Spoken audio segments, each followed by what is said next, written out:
अब ये क्वेश्चन भी बेटा जे इवेंट 21 का क्वेश्चन है और बहुत ही कॉमन क्वेश्चन है। आप इस क्वेश्चन की प्रैक्टिस कर लीजिए। ऐसे क्वेश्चन जेई काफी पूछ रही है, राइट? तो उसको करने का लॉजिक क्या है? देखो यहाँ पे क्या लिखा है, x square plus x plus one का होल स्क्वायर। देखो होल स्क्वायर वाला पार्ट तो हम बाद में देखेंगे। पहले अगर क्वेश्चन केवल इतना लिखा होता, x square plus x plus one, तो आपकी करने की अप्रोच क्या होती है इस क्वेश्चन को? सर बहुत सिंपल है, हम इसको परफेक्ट स्क्वायर बनाते हैं, क्योंकि नीचे फैक्टर तो होने से रहा, तो हम लोग उसको परफेक्ट स्क्वायर बनाते हैं। तो बस सेम लॉजिक अभी भी आप लगा दीजिए। आपको परफेक्ट स्क्वायर बनाना है, तो one upon x square plus one लिखा है। अब परफेक्ट स्क्वायर हम लोग कैसे बनाते हैं? एक्स के कोफिशिएंट का हाफ का स्क्वायर ऐड किया और सब्ट्रैक्ट किया, प्लस वन, राइट? तो अब ये क्या बन गया?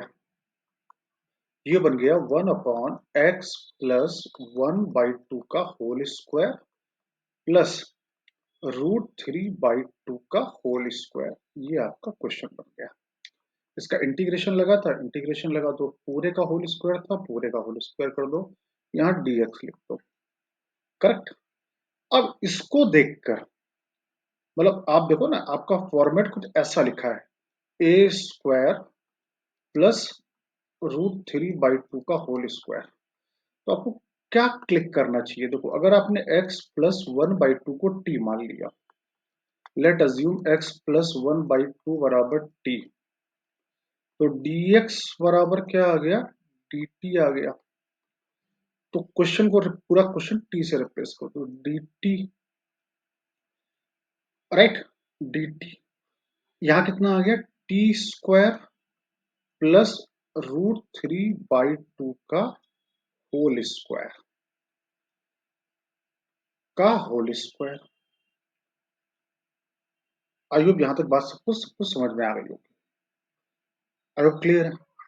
अब यहाँ पे चीज सोचो कि ये अगर ये √3/2 हट जाए यहाँ से, तो काम थोड़ा और आसान आ जाए। तो मैं अगर t को मान लू, एज्यूम कर लू √3/2 टेन थीटा, t को मैंने ये मान लिया यहाँ पर, तो बात समझना हुआ क्या? तो dt की वैल्यू क्या आ गई? √3/2 टेन थीटा का क्या आ गया? Sec square theta d theta. तो now this problem will be convert into √3/2 sec square theta d theta. T की जगह पे क्या डाला मैंने? √3/2 टेन थीटा का होल स्क्वायर। और यहाँ क्या लिखा है? √3/2 का होल स्क्वायर, पूरे का होल स्क्वायर। अब अगर गौर से देखो तो √3/2 का होल स्क्वायर पूरे सवाल में कॉमन आ रहा है। ये √3/2 का स्क्वायर, √3/2 का स्क्वायर, और ये स्क्वायर, 3/4 का होल स्क्वायर पूरे क्वेश्चन में कॉमन आ गया। तो यहाँ पे 3/4 का होल स्क्वायर कितना होगा? 9/16। तो मैं √3/2 का स्क्वायर कितना हुआ? 3/4, 3/4 का होल स्क्वायर 9/16। तो अंदर क्या बचा? अंदर बचा tan square theta plus one का होल स्क्वायर, और ऊपर क्या लिखा है? Sec square theta d theta. तो ये आ गया आपका √3/2 9/16 sec square theta. One plus tan square theta कहाँ बन गया? सेक स्क्वायर थीटा, तो इट विल बी सेक की पावर 4 थीटा डी थीटा। ये आपका इंटीग्रेशन, 2 8 16। तो कितना बचा? 8√3/9 integration cos square theta d theta. अब आपको अल्टीमेटली कॉस स्क्वायर थीटा का इंटीग्रेशन करना है। ये कितना होता है कॉस स्क्वायर थीटा का इंटीग्रेशन? कॉस स्क्वायर थीटा का तो होता है नहीं, तो पहले इसको कन्वर्ट कर लो, 1 प्लस कॉस 2 थीटा अपॉन 2। तो 2 का डिवाइड कर दो, तो 4√3/9 इंटीग्रेशन, ये बचा 1 प्लस कॉस 2 थीटा। ये आ गया 4√3/9 वन का integration theta cos two theta का integration sine two theta divide by two, ये आ गया। अब आपने एज्यूम क्या क्या किया था, फिर वापस जाते हैं हम लोग क्वेश्चन में। अगर हम वापस देखें तो क्वेश्चन में हमने क्या क्या एज्यूम किया हुआ था वहां। राइट, तो हमारा यहां तक सवाल हो चुका है। अब हमने क्या क्या रिप्लेस किया था, तो हमने रिप्लेस किया था थीटा की जगह पे क्या आएगा, तो थीटा की जगह पे आएगा, अगर मैं बात करूं यहाँ पर तो थीटा की जगह पे आएगा, तो टेन थीटा बराबर कितना हो जाएगा, 2t/√3। तो थीटा की जगह पे कितना आ गया, tan इनवर्स 2t/√3। और हमारा आंसर अगर देखो आप, ऑप्शन अगर नजर डालो तो tan इनवर्स में लिखा हुआ है। तो tan इनवर्स में तो ये का आंसर ये चला गया आपका। तो थीटा किससे रिप्लेस होगा, tan इनवर्स 2t/√3 से। तो 4√3/9 तो लिखा है बाहर। थीटा किससे रिप्लेस हुआ, tan inverse 2t/√3 plus 1/2 sign two theta. तो साइन टू थीटा को मैं एक काम करता हूँ, टेन के टर्म में लिख लेता हूँ, तो क्या होगा, 2 tan theta upon 1 plus tan square theta. Clear. और टी क्या था, अगर याद करो तो टी क्या था, टी हमने माना था x+1/2। तो टी की जगह पे मैं डाल देता हूँ x+1/2।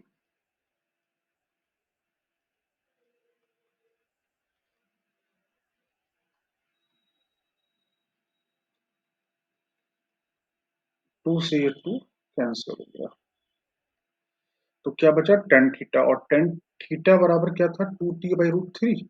हाँ, 2t/√3। तो 2t/√3, ये कितना आ जाएगा, 4t² बाई 3। ये अब इसके बाद में 4√3/9 tan इनवर्स 2 का मल्टीप्लाई करता हूँ, 2x+1/√3।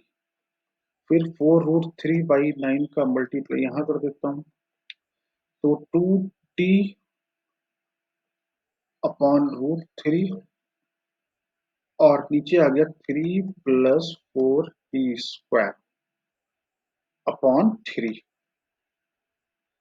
तो 4√3/9 tan इनवर्स 2x+1 ये पार्ट सोल्व ही हो गया। अब हमको बस ये वाला पार्ट में टी की वैल्यू रिप्लेस करनी है।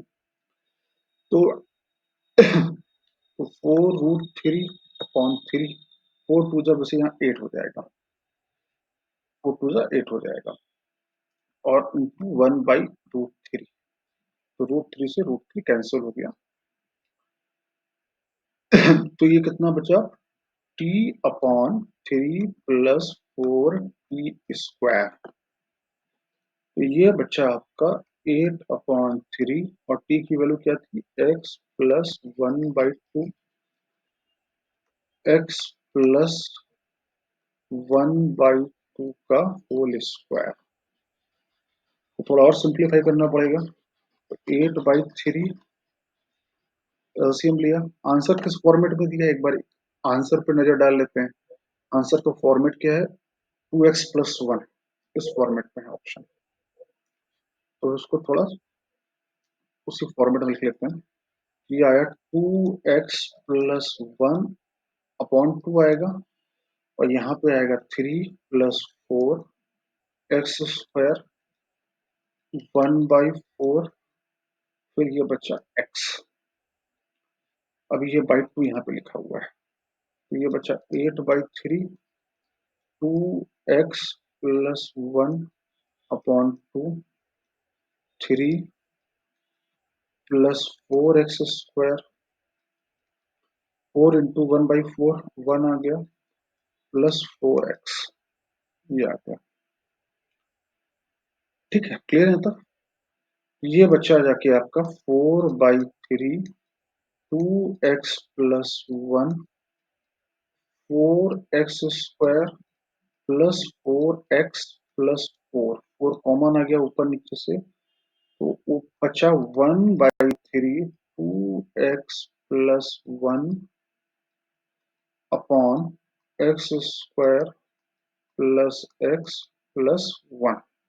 ये आ गया आपका ऑप्शन। तो ऑप्शन से मैच करा लेते हैं। ऑप्शन हमारे पास क्या क्या थे भाई?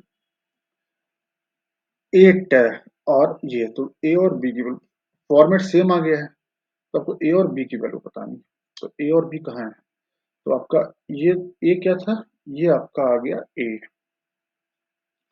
और बी 4√3/9, और ये बी आ गया 1/3।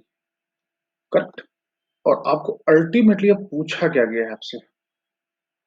पूछा गया है आपसे 9√3a प्लस बी की वैल्यू, 9√3a प्लस बी की वैल्यू। तो 9√3a प्लस बी की वैल्यू आपसे पूछी गई है।